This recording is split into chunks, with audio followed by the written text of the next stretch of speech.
زړه دې ونیو په وسواس د شیطان ولي دا خپل کور دې کړ په ظلم ویران ویلي د ژوند لار په معصیت کړ د ځوانۍ عمر دې قدرمنو اورېدونکو اوس تاسو پام راړو د الحاج مولوي محمد یاسین فهیم صاحب و عالمانه وینا ته په معصیت کړ د ژوند لار په معصیت په پیر کښې باندې نشوې پښیمان ولي دا خپل کور دې کړ په ظلم ویران ویلي زړه دې ونیو په وسواس د شیطان ولي داخل کور دې کړ په ظلم ویران ولي بسم الله الرحمن الرحيم الحمد لله رب العالمين حمد الشاكرين الصلاة والسلام على سيد الأنبياء والمرسلين سيدنا ونبينا وشفيعنا ومولانا محمد وعلى آله وأصحابه الطيبين الطاهرين قدرمنو اوریدونکو د ژوند د لارې د خپرونې مینوالو السلام علیکم ورحمت الله وبرکاته ستاسو روغتیا او خوشحالي د پاک رب نه غواړم په دې هیله چې د صحت او عافیت جامې په تن ولرئ او خوشحالي مو په برخه وي دا دی زه محمد یاسین فهیم د ژوند د لارې د خپرونې په وړاندې کولو کې ستاسو په خدمت کې یم زموږ د نننۍ خپرونې موضوع بیا هم څو واقعات دي وګورو چې انسان لپاره شیطان څومره ښکاره دښمن دی او تل لپاره شیطان په دې هڅه کې دی چې د الله بندگان د الله رب العزت د دین نه منحرف کړي او هغوی په هلاکت او بدبختي کې وروغورځوي حضرت وهب رضی الله تعالی عنه په خپل کتاب کې لیکي په مستندو واقعاتو کې هغه لیکي چې په بني اسرائیلو کې یو عابد و چې د هغه په زمانه کې د ده په شان بل عابد بل څوک نه و تل لپاره به هغه دا کوشش کوه چې په خپل ژوند کې الله د خپل ناراضي کې او د الله اوامرو او د الله احکامو باندې عمل کوه د هغه په زمانه کې د ده په شان بل عابد څوک نه ول په دغه کلي کې 3 ورونه ول او د دې ورونو 3 ورونو یوه خور هم وه او دې 3 ورونو او دا یوه خور چې دوی درلودله دوی ځان ته بل څوک خپلوان او اقارب نه درلودل نو اتفاقي طور باندې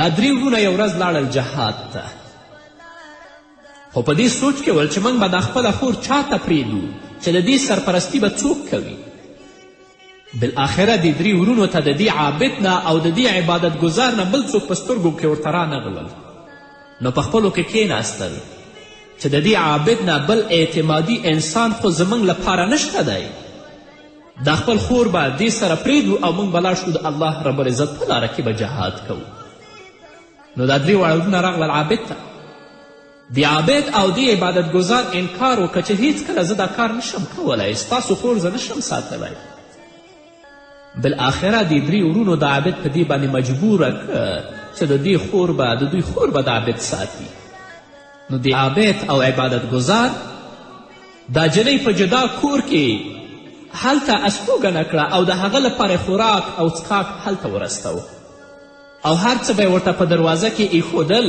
او بیرته به خپلې عبادت خانې ته راته تر ډیر وخته پورې دا طریقه جاري وه آخر دا چې یوه ورځ عابد ته شیطان راغی وګورئ تاسو د شیطان دښمني قدرمنو اوریدونکو شیطان تل لپاره په دې هڅه کې چې د الله بندگان د اسلام لارې نه منحرف کړي هغه په هلاکت او په بدبختي کې وغورځوي او هغه انسان چې د شیطان ومنله او د الله رب العزت د اوامرو د احکامو نه یې سرغړونه وکړه الله رب العزت هغه په خپل قهر و غضب کې گرفتاروي اوس به تاسو واورئ نو شیطان عابد ته راغی او دا یې ورته ویلې چې ته خو خوراک راوړې او دې جنۍ ته په دروازه کږدي کیدای شي چې کله دا جنۍ خوراک پسې دې دروازې ته راشي چې دا خوراک پورته کړي د بل چا نظر به پرې پرېوځي او دلته به بدنظري وشي نو بهتره دا ده چې ته دا خوراک په خپله دروازې نه دننه وروړې هغې جنۍ ته تسلیم کړي عابد دا خبره ومنله او کور ته یې تلل شروع کړل وروسته د دې به هغه خوراک کور ته دننه وروړه هغې جنۍ ته به تسلیم کړ خو خبرې به ورسره نه کولې شیطان بیا راغی عابد ته وویل چې ته خو خوراک راوړي دې جنۍ ته تسلیموي او بیرته خاموش ګرځي، خبرې ورسره نه کوې، بیرته روان شي. نو هغه عاجزه ده، یوازې په کور کې د څه نه څه خبرې ته هغې سره کوه چې دا پریشانه نشي او الله رب العزت به تا ته لوی اجر درکړي. دا د شیطان نصیحت دی دې عابد ته. نو عابد دا خبره هم ومنله. څه موده پس شیطان بیا راغی دې عابد ته او عابد ته دا ویلې چې دا جنۍ خو عاجزه ده، بېکسه ده، ته دې سره یو ځای په دې کور کې پاتې کیږه، نو ستاسې خوراک او څکاک او ټول معاملات به یو ځای وي. دا ډیره بهتره خبره ده او د دې زړه به هم خوشحاله وي. نو عابد دا خبره هم ومنله، د شیطان دا خبره یې ومنله. شپه ورځ به په دې کور کې دې جنۍ سره یو ځای و. بالاخره د الله رب العزت غضب و لعنت په دې عابد باندې پرېوته. د شیطان خبره یې ومنله. جنۍ ته یې په بده سترګه باندې وکتل، چونکه هغه بېوسه وه، د هغې څوک نه ول. د عابد مرتکب د فساد اخلاقي شه، چې کله مرتکب د فساد اخلاقي شه نو د دې نه یو ماشوم پیدا شه. نو شیطان بیا راغی او دې عابد ته یې ویلې چې دا بچی ته مړ کړه، ځکه که د دې جنۍ وروڼه راشي او دا بچی وویني نو کیدای شي دوی تا په قتل ورسوي. نو د عابد جګ شه هغه ماشوم یې په قتل ورسوه. څه وخت بعد بیا شیطان راغی او دې عابد ته یې ویلې که د دې جنۍ وروڼه راشي نو دا جنۍ به د خپلو وروڼو نه حال پټ نه کړي، هغه حال به خامخا د خپلو وروڼو ته وایي، نو ته به بدنامه شي او تا به مړ هم کړي. نو ښه دا ده چې دا جنۍ ته هم ووژنې او کوم ځای دفن کړي. نو چې کله د جنۍ وروڼه راغلل نو ته دا ورته ووایه چې دا جنۍ مړه شوه او په فلانه هدیره کې هغه ما ښخه کړه. نو په دې خبره به د ستا وي. عابد د شیطان دا خبره او دا مشوره هم ومنله. دا مظلومه جنۍ هم ذبحه کړه او دفن یې کړه، په خپل کور کې یو ځای دفن کړه او ښخ یې کړه.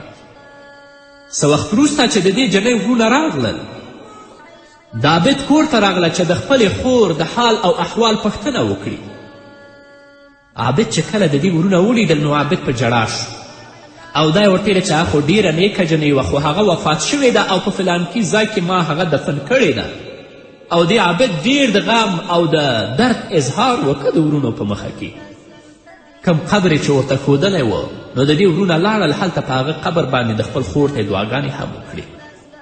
نو چې کله وروڼه د شپې کور ته راغلل نو شیطان د یو مسافر په شکل باندې او هر یو ورور ته جدا جدا په خوب کې راغی او دا یې ورته ویلې چې ستاسو هغه خور چې عابد کره وه هغه څه شوه؟ دې وروڼو ورته ویلې چې هغه وفات شوې ده. نو شیطان ورته ویلې چې دا ټول دروغ دي. هغه عابد سره چې ستاسو خور وه هغه عابد په بده سترګه ورته وکتل او بالاخره د ستاسو خور یې ووژنله او په خپل کور کې هغه دفن کړې ده. که ستاسو یقین نه وی نو تاسو لاړ شئ هغه فلانکی ځای تاسو ولټوئ او کوم قبرستان او کوم قبر چې عابد تاسو ته درښودلی هغه ټول دروغ دی، هغه دروغ وایي. نو چې کله سحر شو دوی په دې تعجب کې ول او خپل خوبونه یو بل ته بیان کړل. هغه ټول خوبونه یو شان ول. نو دا وروڼه لاړل، سحر چې شیطان کم ځای ورته ښودلی ول هغه یې ولټوه. نو رښتیا هلته د خپل خور مړه پرته وه او هغه یې راویستله.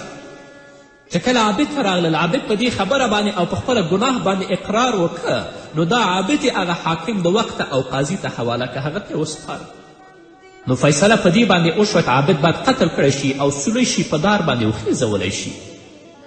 نو چې کله فیصله د اعدام وشوه بیا شیطان راغی دې عابد ته او دا یې ورته ویلې چې دا هر څه خو ما وکړل، خو اوس ته د کفر کلمه ووایه نو زه به تا د دې دار نه او د دې پانسي نه آزاد کړم، خلاص به دې کړم. نو چې کله د کفر کلمه ویله شیطان ترې حرکت وکړه، شیطان ترې لاړه او دا عابد د دې حاکم او د قاضي په ولکه کې پاتې شه. نو هغه پانسي که اعدام یې کړه او بې ایمانه د دنیا نه لاړه. نو قدرمنو اوریدونکو، د شیطان چې څوک مني د هغه انجام به دا وي لکه امام وهب رحمه الله چې په مستندو واقعاتو کې دا واقعه نقل کړي. یو به کافر د دنیا نه لاړ شي، دویم به بې عزته هم په دنیا کې وي او هم په آخرت کې، او دریمه مسله دا ده چې د عبادت دپاره علم ضروري دی. ځکه هغه عابد چې هغه جاهل وي، په دین کې پوره معلومات نه لري، د هغه دوکه او د هغه فریب شیطان لپاره ډیر آسانه ده چې هغه د اسلام مستقیم لارې نه منحرف کړي او په هلاکت او بدبختي کې گرفتاره کړي. ځینې نن وروڼه دي چې په دین کې پوره معلومات نه لري او تل لپاره عبادت کوي او یو عالم ته هغوی هم په سپکه سترګه باندې بیا ګوري. نه، د عبادت دپاره علم ډیر ضروري دی، کنې داسې به الله تباه کړي، په داسې کندو کې به وغورځوي لکه څنګه بیت شیطان په خپل هلاکت او بدبختي کې گرفتاره کړ. نو قدرمنو اوریدونکو، د خپرونې په دې وخت کې به راسو لنډې دمې ته. دمې نه وروسته زموږ خپرونه دوام لري، په دې هیله چې تاسو هم زموږ ملتیا وکړئ. زړه دې ونیو په وسواس د شیطان ولي، دا خپل کور دې کړ په ظلم ویران ولي. زړه دې ونیو په وسواس د شیطان ولي، دا خپل کور دې کړ په ظلم ویران ولي. قدرمنو اوریدونکو، بیا هم زموږ سلامونه او نیکې هیلې ومنئ. را به شو د غله انجام به واورو، ځکه غل هم د الله دښمن دی. هغه څوک چې تل لپاره د خپل ژوند په غلا باندې د خلکو د مالونو په غصب باندې تیروي، د هغه انجام څه دی؟ حضرت مولانا محمد یعقوب مهاجر مکی په مکې معظمه کې اوسېده. هغه یوه ورځ د کور نه بازار طرف ته روان شه چې د کور لپاره څه سودا او سامان راوړي او پیسې ځان سره په یو خلطه کې اچولې وې، لاس کې نیولې وه، روان بازار طرف ته. نو مولانا محمد یعقوب مهاجر مکی بازار طرف ته روان و. د بازار په لاره کې یو غل راغی او هغه خلطه چې د مولانا محمد یعقوب په لاس کې وه هغه یې ترې وتښتوله او په منډه شو. نو مولانا صاحب هېڅ څه ونه یېلې، بیرته خپل کور ته راغی او دروازه یې ځان پسې بنده کړه. نو غل چې په کومه کوڅه ځي او په هر طرف ته روانیږي هغه ته لاره بنده وي. د غله په لاس کې خلطه ده، مولانا هیڅ آواز هم پسې نه کوي، په جلدي سره خپل کور ته راځي. خو غل چې په کومه کوڅه روانیږي په هره لار ځي هغه لارې دې ته بندې وي. نو چې کله غل دا حالات ویني نو هغه شور کوي او چیغې وهي چې مولانا صاحب لار بنده کړې ده. نو خلک ټول راټولیږي چې مولانا محمد یعقوب مهاجر مکی خو ډېر نیک انسان دی، هغه هیڅکله د چا لار نه بندوي. خو غل ورته وایي چې نیک به یي خو ما ته یې لاره بنده کړې. نو چې کله خلک د مولانا صاحب کور ته راغلل او دروازه یې ورته ووهله، مولانا یعقوب مهاجر مکی دروازه خلاصه نه کړه. بیا خلکو وویل چې د مسئلې د پوښتنې لپاره موږ راغلي. نو هغه دروازه خلاصه کړه. خلکو ورته ویل چې د دې عاجز بنده لار تا ولې بنده کړې؟ او دا چیغې وهي چې مولانا زما لار بنده کړې او هغه خلطه د پیسو چې دې اخیستې ده هغه غواړي چې بیرته یې کاته درکړي. مولانا محمد یعقوب مهاجر مکی ورته څه ووایي چې کوم وخت کې دا خلطه د پیسو دې ما نه وتښتوله، په هغه وخت کې ما دې ته هبه کړه، بخشش مې کړه او دا شرعي مسله ده چې هبه بیرته نه واپس کیږي، زه بیرته نشم اخیستله او هبه کړې مې ځکه دي چې زما د رکو په وجه د محمد رسول الله صلی الله علیه وسلم امتي جهنم ته لاړ نشي. نو خلکو ورته ویل چې لاره بنده ده، دې ته لاره خلاصه کړه. مولانا صاحب ورته وایي چې لار ما نه ده بنده کړې، دا زما او د ده معامله نه ده، دا د ده او د الله معامله ده. توبه دې وباسي، غلا دې نه کوي چې الله رب العزت د دې لارې پرانیزي. نو قدرمنو اوریدونکو، غلا خو هسې هم غټه ګناه ده. په غلا باندې انسان الله رب العزت په دنیا کې ذلیل او رسوا کوي او په آخرت کې به هم ذلیلوي. او دا خو لا پرېږده چې بیا اهل الله نه څوک غلا وکړي، ځکه الله رب العزت په عالم د دین باندې غیرت کوي. انسان خو د چا په لاره کې دیوالونه نشي جوړولی، خو الله رب العزت د فرشتو په ذریعه باندې هغه ته ټولې لارې بندوي، همې خلک څخه ذلیله کوي او په آخرت کې به د الله رب العزت په سخت عذاب کې گرفتاروي.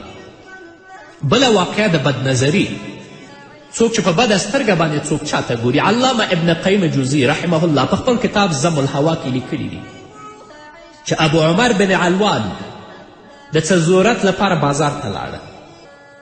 نو په بازار کې یوه جنازه په نظر راغله چې خلکو روانه کړې، په خپل اوږو یې اخیستې د دفن لپاره وړي. ابو عمر بن علوان وایي چې زه هم جنازې سره روان شوم چې کله مړی موږ په هدیره او په مقبره کې دفن که، نو د دې نه بیرته سره وګرځېدلم. خو په لاره کې یوه نامحرمه ښځه زما مخې ته راغله چې زما سترګې په هغې باندې پرېوتلې خو ما سترګې بندې کړې. بیا شیطان زه دې ته وهڅولم چې زه بیا ورته وګورم، خو بیا هم ما ورته وکتلې. چې کله زه کور ته راغلم نو زما د کور یوې خدمتګارې ښځې ما ته ویلې چې ابو عمره ستا مخ تور شوی دی.